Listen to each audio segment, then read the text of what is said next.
Well, Graham, many congratulations. How much did you enjoy watching your team today? Look, it was a win. A win is a win. But let's be honest, it was coming. We've been very good over my tenure, to be quite honest. We've put in a similar performance against Leyton Orient here at home, but we didn't get the victory that we probably deserved that day. So look, them boys are capable of big performances. It's just about that continuity and that consistency, and I've said that since day one, and that is a trait of League Two. The teams that can find continuity and consistency are normally the ones that end up the top end of the table. But yeah, to answer your question, I really enjoy. I love winning. Let's make no bones about it. I'm a bad loser, but I love winning, and when they put that work rate and that attitude and apply themselves the way they do, they're a force to be reckoned with. And I'm really proud of them tonight. I'm really proud of a lot of people at the football club who's helped me throughout the last 4 weeks, bring in a couple of players as well to help the squad. So all round it's been a good day. You mentioned some of those new players. What difference do you think they made today? Obviously the enthusiasm they showed, the legs, the energy, running in behind, which is something that we haven't got at the football club. So they come in and they help us. They brought a little bit of freshness. They bring a little bit of enthusiasm, and they come in with a little bit of raw naivety, and they want to buy into what we're doing. They want to be part of it, and it's brilliant to see that at Manchester United Football Club and Middlesbrough Football Club, obviously Stoke as well, mentioned them, and want to come and want to help us and want to help clubs like ourselves. I think it'd be a great experience for them lads, because I always said if you've got good seniors, you'll have good juniors. And I think not only will they leave us as better players, I think they'll leave us as better people and men, really, rather than boys. They'll come as boys and go as men. And one in particular got one of your goals, Callum Kavanagh, off the bench, and he really enjoyed himself. Yeah, look, that's what he is.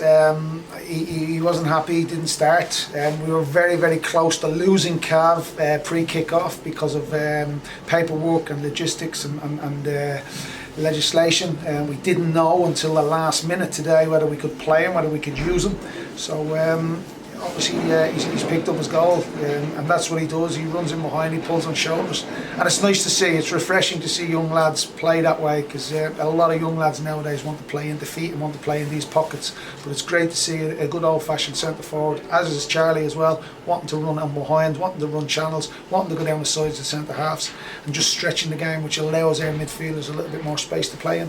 And for those people you've talked about in particular, and the rest of the team, everything that you showed today, you want to see that again next weekend and the week after and the week after? Yes, please. That's the consistency that you're trying to get. How do you get them to replicate that more often? It would be brilliant if I could do that. It would be brilliant if they could do it. And look, the most successful, the successful teams. I played in many a successful team, and that's it. You set your standards on the training ground Monday to Friday, and I think that's where we won the game today. We had a really positive week's training, and we were able to do a lot of work with the lads over the last 2 weeks, and that was really pleasing. I've not had, I think it was mentioned, Chris mentioned him yesterday in the presser yesterday, that I've not had that consistency or that continuity or those occasions that we could get ahead of steam up, because it was always one thing or another. And it is, and I was delighted with the 2 weeks work that the lads has put in. But all in all, it was a big club effort this week. Kelly Anderson, Gareth Evans, Chris Finn, those people who really dug deep for this football club deserve a lot of credit, and they were really behind that victory today as well, as much as the fans, as much as the players. And that togetherness and that spirit will drive us a long way. And you mentioned continuity. So far in your reign, you've pretty much given the shirt to your players. They haven't given it to you back. You made 6 changes today, which is quite a lot for you. What was your thought process behind making that many changes? Well, I picked on training. I had a look at training over the last couple of weeks, and I picked what I was seeing, what the naked eye was seeing. I didn't go on stats, I didn't go on previous games. I just picked on what I could see over the last 2 weeks in training. I picked we had a game plan. We picked the team accordingly to the game plan. We picked a team that we felt could win, could cause Swindon problems, and I thought they did. And I have to say, I thought we won the game in the first 10-15 minutes, because the way we come out of the traps, we won everything. We got into tackles, we won first contact, second balls, and we played a little bit as well, which was pleasing. So I just hope the players don't rest on their laurels. I just hope they don't think they've cracked it, because if you do in football, you know what happens. It jumps up and slaps you between the chops. But that was coming. That was coming. I felt that type of performance has always been there, but the victories weren't there. So I'm glad. I'm just glad they got 3 points tonight. Not only the players but the football club, because we have really deserved a couple more wins than we have, and they've been different class to work with. But I want them to build on it. I want them to, as you quite rightly say, that continuity and that consistency. I want them to add that to their game, train effectively, and give me a problem picking a team on a Saturday. And in the first 10-15 minutes, you clearly got a massive advantage when one of their players was sent off. It was really lively, wasn't it, in the first 10-15 minutes? You kept your heads, and they seemingly didn't. Yeah, well, I think, look, I've played in many derbies, none other than the bloody Sheffield. Sorry, I shouldn't swear. None other than the Sheffield derby. You know, and you have to be cool, calm, composed. You can't let you have to think clear under pressure. That key teacup reaction. You lose your head and you're gone and you go. Nowadays, the modern days, I personally wouldn't have sent the lad off for that. Yes, he raised his hands. The letter of the law, yes, but he's a young lad. Sometimes young lads do daft things. Yes, we get that. I was a young lad myself. Hopefully he lives and he learns from it and he doesn't beat himself up too much, because there's a lot of young lads that have done that. He won't be the first or he won't be the last. But look, as you quite rightly say, the occasion possibly got to him, and that'll be a big learning curve for him. But look, I think the game is gone when you're sending people off. For that, he's not chucked the punch. He's raised his hands. Yes, he's pushed them. But I'm not sure you should be sending players off for those type of incidents. But who am I to? I don't really get involved in the rules or the referees, because I get in trouble whenever I give an honest assessment. So we'll go with what the referee gives them today, and we'll just get on with it. Thank you, Graham. Well done today. Brilliant, thank you. You can say it wasn't red when you've won. But no, I'd be disappointed if one of my players was sent off for that. If he chose a punch, he deserves to have the book thrown at him. If he smashes somebody, throw the book at him. But I'm not sure you should be sending players off for a push. But look, he's lifted his hands. Letter of the law says yes. So again, young, naive, and I hope the kid learns from it. It's a pleasing thing as well that there is more to come from this, but especially you look at like Harry Charles Lee, first game since November, so there will be more to come from the likes of him. Well, I hope so, yeah, Chris. I hope there's a lot more to come from not only him but young Kavanagh, young Charlie McNeil. I hope there's a lot more to come. I thought Aaron Lewis today was outstanding, and the lads at the back as well. Give me some scary moments, none other than Nick Townsend's kicked in the 95th minute. I was kind of, what is going on here? And Nick just said to me there he wanted to make the game interesting, which I just said, listen, just keep me out of A&E. I don't want to be going to A&E with my old ticker.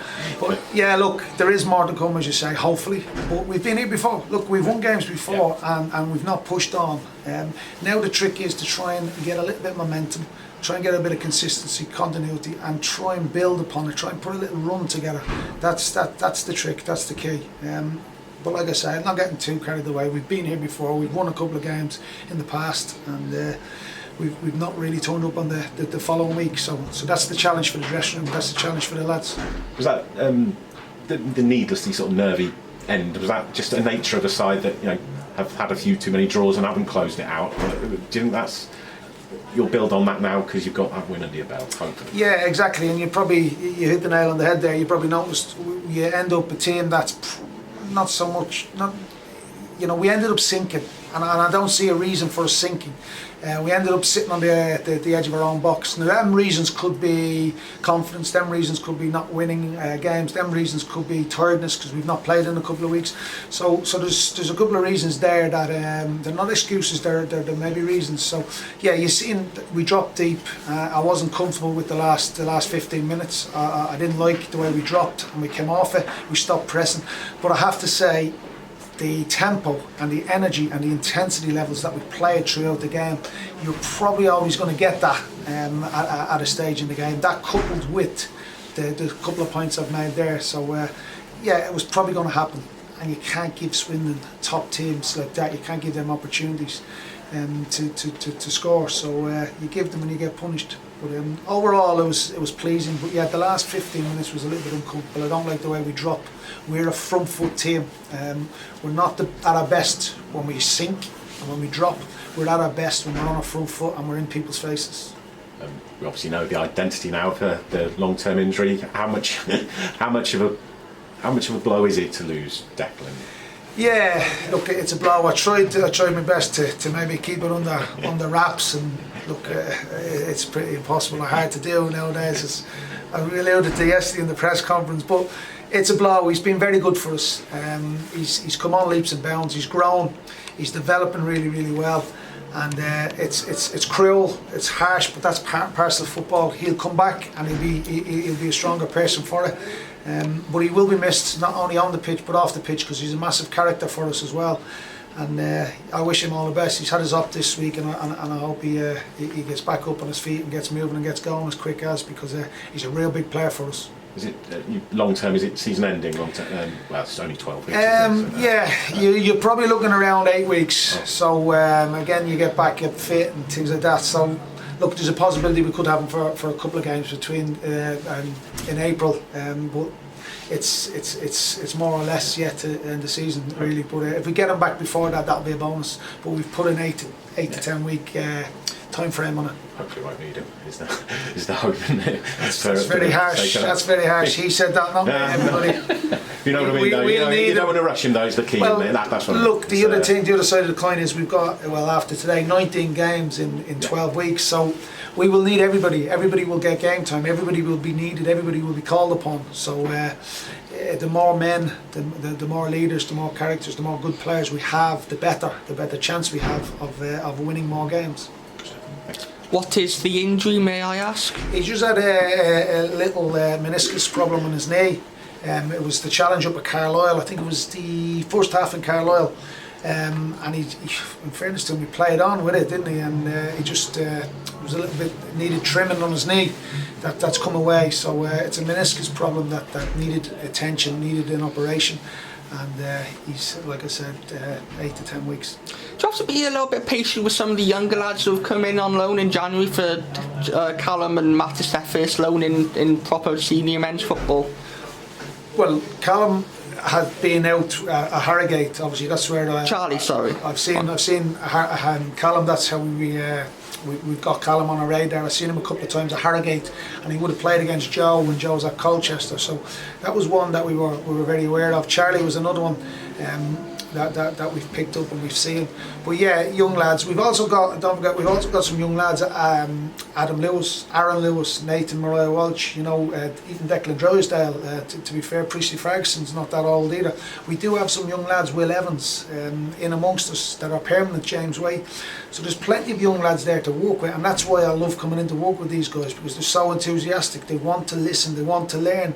And they just energise me, to be quite honest with you. They're a great group of lads, and I'm delighted for them. And then these young lads will go on, and they'll be stronger, and they'll be better players for their experience this season. They'll be much better players for this year's experience when it comes to next season.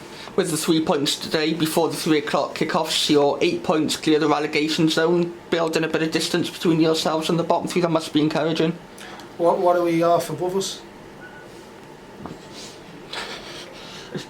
I'm probably the only one that doesn't look down. I'm probably the only one. I'm not being clever or smart. I tend to look up that way. I tend to look that way. What happens is if you start talking about looking over your shoulder and the environment, the culture becomes negative. So I'd rather look up the way. I'd rather chase 1 or 2 that's above us. I'd rather catch those that are above us than looking over our shoulder. There's enough negativity in the world. There's enough people struggling in the world. So I rather put a smile on my face. I'd rather look up the way, and I'd rather set targets up the way. Yes, it's tough. Yes, it's a tough manage. Yes, there's lots and lots of things I need to get right and do right at this football club. But let's look up and let's chase those above us rather than worrying about anybody else. And like I say, and I keep saying it, I hope I've been consistent with it. It's what we do. It's what we do, and it's about us. It's not about anybody else. And you'll know, you guys are clever. If you don't win enough games, you get yourself into trouble. If you win enough games, you get out of trouble. So it's about us, and once it's in our control, once our destiny, our futures are in our control, well then we won't panic. When it goes out of our control and it's in other people's hands, then we might have cause for concern.